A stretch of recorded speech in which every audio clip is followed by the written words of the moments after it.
हमने potential difference की definition को पढ़ लिया था और आज का जो हमारा टॉपिक है वो है व्हाट इज इलेक्ट्रिक पोटेंशियल। मतलब हम आज इलेक्ट्रिक पोटेंशियल की डेफिनेशन को पढ़ेंगे। इलेक्ट्रिक पोटेंशियल क्या होता है? सपोज करिए ये एक पॉइंट है, वी इन्फिनिटी में है। इलेक्ट्रिक पोटेंशियल जो है वो कहाँ पे है? इन्फिनिटी में है। तो क्यू नॉट टेस्ट चार्ज जो है वो जितना भी वर्क डन करेगा ए पॉइंट तक, सपोज करिए यहाँ पे जो इलेक्ट्रिक पोटेंशियल है वो ए है, ठीक है। तो जितना भी वर्क डन करेगा वही क्या होगा? आपका इलेक्ट्रिक पोटेंशियल होगा, ठीक है। यहाँ पे डेफिनेशन भी लिखी हुई है कि electric potential at any point in an electric field is equal to the ratio of work done it bringing a test positive charge from infinity to that point. Work done bringing a test charge कहाँ से हो रहा है? Infinity to that point. That point कौन सा है? ए है, ठीक है। तो जब हमें पोटेंशियल निकालना पड़ेगा तो V A is equal to W infinite to A divided by Q.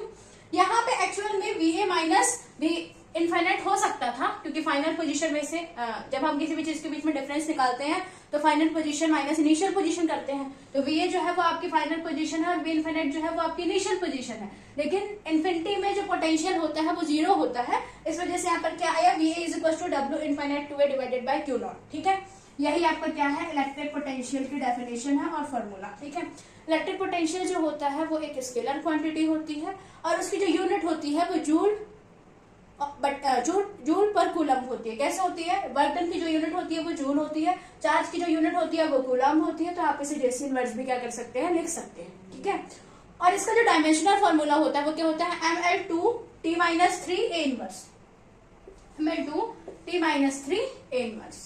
Thank you. जो हमारा नेक्स्ट टॉपिक है वो है potential difference at a point due to a point charge, ठीक है। इसके लिए हमें क्या करना पड़ेगा? सपोज करिए हमने एक ओ पॉइंट लिया हुआ है, ओ पॉइंट पर जो चार्ज है वो क्यू है, ठीक है।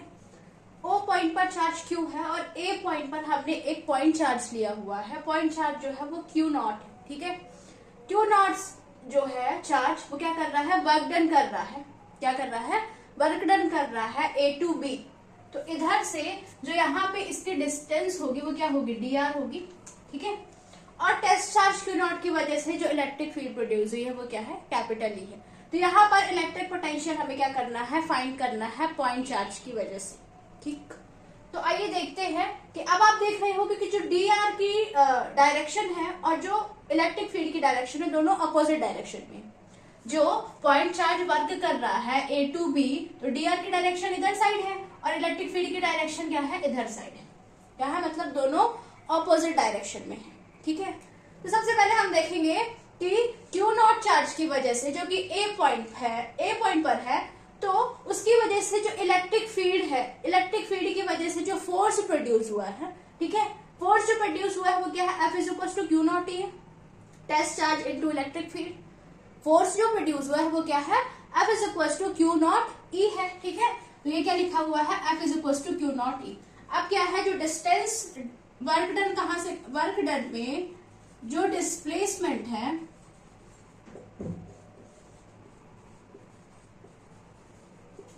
ठीक है, displacement and electric field, displacement D R and electric field E, दोनों क्या है? Both are in opposite, both are opposite in direction.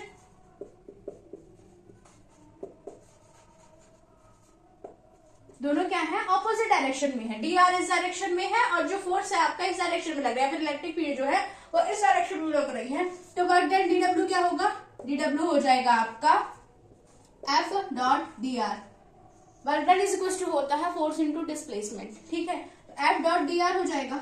D W is equal to क्या हो जाएगा? यहाँ पे देखिएगा ध्यान से, एफ डॉट डी आर है, दोनों ऑपोजिट डायरेक्शन में है, तो एक एंगल आएगा जो कि क्या होगा? cos 180 होगा। यहाँ पर लिखिए F dot D are cos 180। अब cos 180 की वैल्यू क्या होती है? -1 होती है। तो D W is equal to क्या हो जाएगा? Minus F dot D R. अब एफ की वैल्यू यहां से उठा के पुट कर दीजिए क्यू नॉट ई। तो D W is equal to क्या आ जाएगा? क्यू नॉट ई माइनस का डॉट डी आर, ठीक है। इसके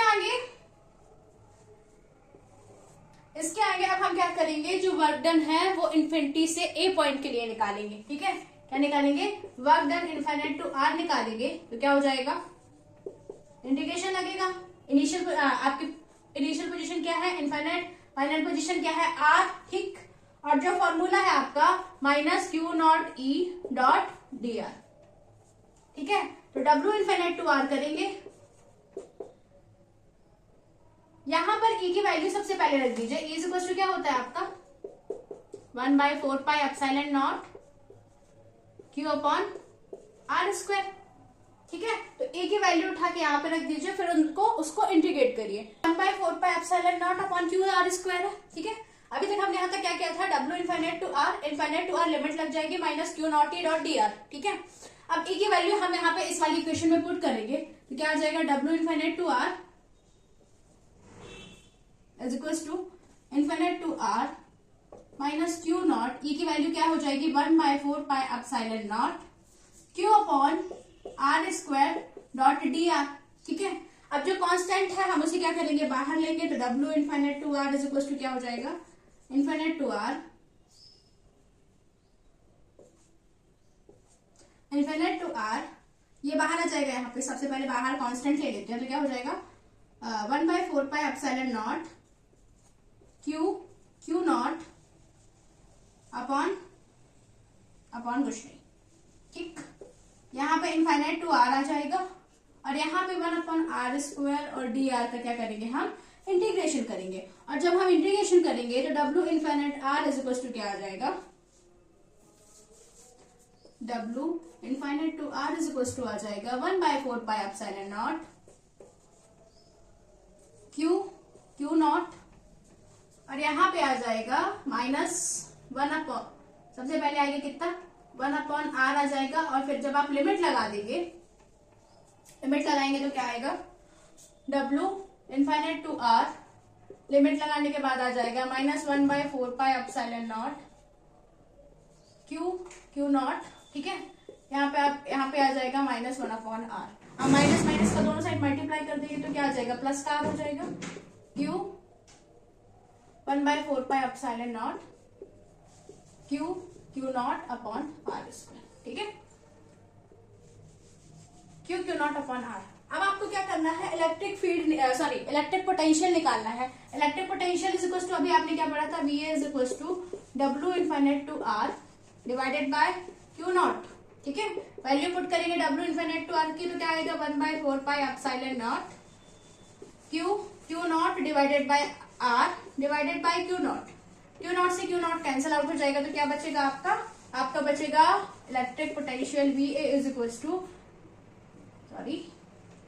1/4 pi epsilon not Q upon R, और इसकी जो यूनिट होगी वो क्या होगी JC इनवर्स।